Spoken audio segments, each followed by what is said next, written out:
Welcome back to Odyssey Astrology. I'm Victor, and today I want to talk about why horoscopes don't work. This is a very important theme because we all look at horoscopes a lot. We don't all do it, but it's out there. It's information that's readily accessible, and people love thinking about it for whatever reason. They love reading in newspapers or online astrology sites or blogs, like what is going to happen in November for people who have their sun in Scorpio or sun in Cancer. And a lot of it has to do with the sun sign, and I'm going to break down why it doesn't work. For one thing, our personalities aren't our sun sign. Our personalities are our moon sign. And so when we are looking at compatibility in relationships, for example, which is what most people use horoscopes for, I think, it's more important to look at the moon sign of you and your prospective partner, because the moon is the emotional compatibility. And in a relationship, that's huge. The sun isn't our emotional body. The sun isn't our personality. That's the moon. And so when we meet someone, our first read on them is their moon energy. When someone goes out and they're very bubbly and social, and they might have moon in Gemini or maybe moon in Libra, like in an air sign, that's fun and it wants to meet people and have fun. Or if we meet someone and they're very serious or intense, maybe they have moon in Capricorn or Scorpio or something like that.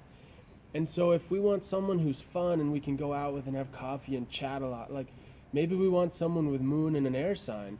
Or if we want someone who's more serious, maybe we want someone with moon in an earth sign. But even that isn't really enough, because we are known by the totality of our chart, not just one planet. And there's a lot of different factors. We have ascendant, we have 5 other main planets besides the sun and the moon. We've got Mercury, Venus, Mars, Jupiter, and Saturn.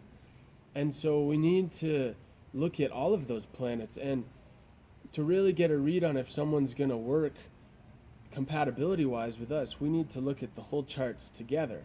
The moon isn't really enough. Even if the moons are great together, well, if Mars and Saturn are awful, you're still going to fight a lot.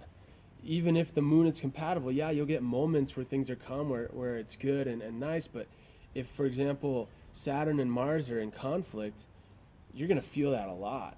And so it's not enough to look at the moon. The sun, where the sun would really help you, is if you're looking for a compatibility of purpose with someone.